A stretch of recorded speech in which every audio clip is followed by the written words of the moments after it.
Hello Internet, I'm Zahn, and welcome to another Let's Play series. As you can see briefly from the title screen there, the game that we're going to be playing through today is one that I talked about before, probably during the last Let's Play, and this is an NES game named Dragon Spirit. And so basically the story that's going through on the prologue crawl here is, this is in like a medieval kingdom type place where one of the famed knights had fought against the hordes of these demons that have been invading the land. And so this game is going to basically tell the story of that knight and his son, actually. So the demo here is going through the game is, as you might imagine, a top-down scrolling shooter. So kind of similar in concept to the Guardian Legend, except this one doesn't have any sort of exploration-based mechanics. It's all top-down scrolling. So let's go ahead and start here.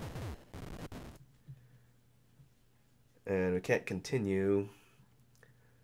So we're going to start from the beginning, and in between the story here, I'm going to kind of explain the way the beginning mechanics of this game works, because it's has kind of an unusual feature, unlike some of the other games of the era when it comes to how the game starts. So as you can see, we've got the title scrolling here. The hero Amru, disguised as a blue dragon, is finally about to fight the monster Zaul. So this is the intro slash tutorial stage. And the interesting thing about this game is the rest of the game play is determined by how you do in this first stage. And if you die in this stage, it actually starts you in easy mode, but the game is different.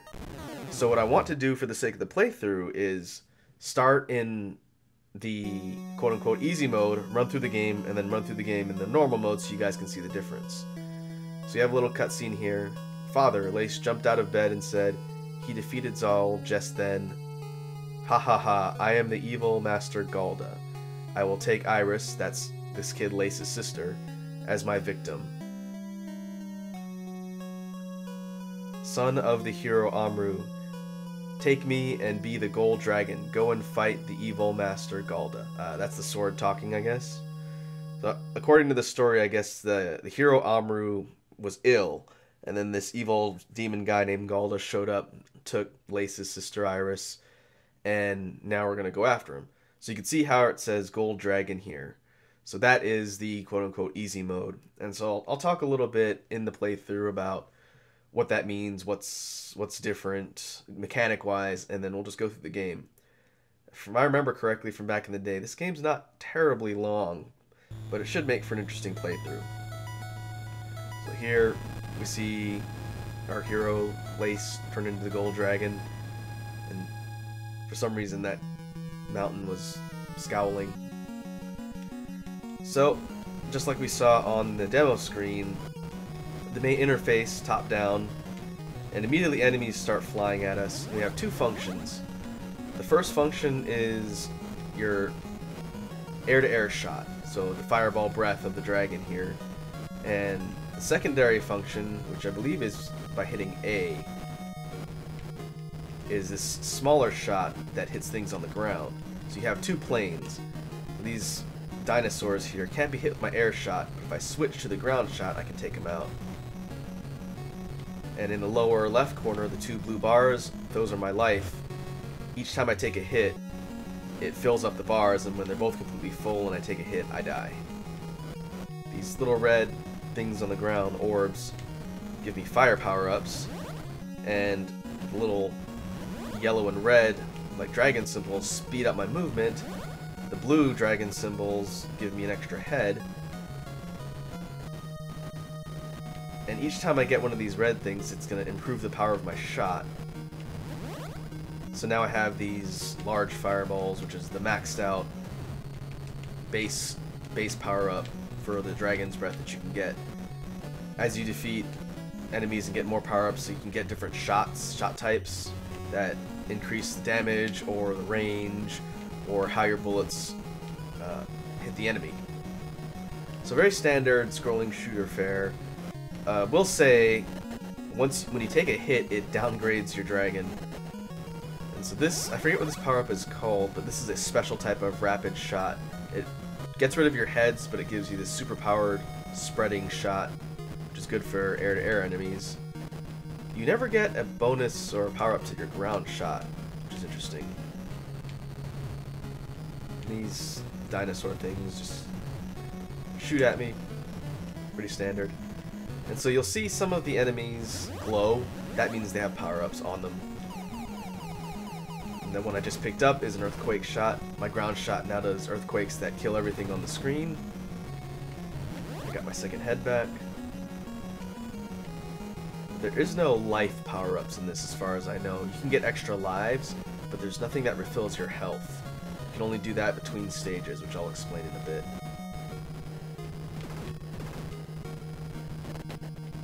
So this game was developed, I believe, by Bandai, and it was an arcade game. I never played it in the arcades, I only played it on the home console. Ah, took a hit. But from what I've read... Oh, took another hit. From what I've read, the arcade version is much more difficult than the home console version. But I've still found this one to be decently challenging. You have to pay attention. So first boss, I believe this is the Plesiosaur. It's just a big dinosaur. Swims around and sprays you with fireballs, and he's not too bad. Took too many hits though, that's kind of dumb. So in between the boss fights, you rescue these maidens. This maiden of Arlia, and some of them will give you stuff after you free them. She says, my friends are also prisoners, help them and bring back the light again. And I don't know if that happens in the easy mode, but I know in the normal mode sometimes they'll give you an extra life, or they'll refill your health. So as you can see, from the screen we just saw, we skipped to level 3. So easy mode doesn't give you all the stages in the game. In fact, I believe it skips to only the odds. Well, we'll keep an eye on it as we go here. But now we've moved from the Paleozoic era to this jungle stage. We're flying over a sort of swamp with plants and bugs everywhere.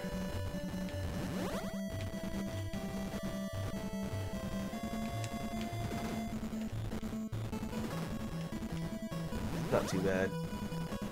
I will say, this game has really good music too. That's kind of a theme in a lot of the... Ooh, that was a combination power-up. That, I believe, is called the Flame Enhancer. With those pillar-like flames, that's the strongest weapon in the game, I believe. It does a ton of damage and shreds everything. What I was saying was, I do like the music in this game a lot. There's, I think, 6 or 7, maybe 8 different themes, not including the boss theme. But really good music. Fitting for something like this with scrolling shooters. So now we're going through this sort of vine jungle part area. This is a giant pain to deal with if you don't have a good weapon, because you have to shoot your way through, and the base shot, unpowered up, does not do that very effectively. So it's good that I picked this weapon up. I'm going to try not to get hit so I can keep it as long as possible, because this thing is going to destroy the bosses. Especially with 3 heads. Don't want that. The S will turn me into a small dragon, which is good for tight corridors, but you lose your heads. So I don't want to do that. That is the options, which turns you into a small dragon, but gives you 2 little satellite dragons to shoot alongside you. I think I'm going to go with the 3 heads for now. It's a lot of damage output. And these hive things are annoying, because they spit out these animals that go around the screen leaving these bone tracks, and if you fly over them, they do damage. So this is best dealt with by just keeping the fire on them and destroying those hive things before they can fill up the screen with all the little creatures. And I haven't mentioned it yet, but you can see on the top of the screen the score, because of course for scrolling shooter type games they're very frequently score based. You might get 1-ups if your score tops out high enough. I don't remember. I haven't played this game in quite a while. through the sort of graveyard. That was a combination, multiple heads and invincibility. So now I don't take damage from shots for a little bit, which is nice. That's another fire power boost, but I'm already maxed out, and I've got the strongest flame in the game, so good there. Now we're on to the obligatory plant boss. So this thing spews out spores at you and can't be killed with your air-to-air shot. You've got to attack its buds on the ground with your ground shot. It's not too bad, but there are a lot of projectiles, and if you don't have a good flame air-to-air weapon, it's tough to kind of thin out the spores as they come at you, so fortunately I've got a pretty good weapon. You kill the first round, and it sprouts another set of buds. Just rinse and repeat.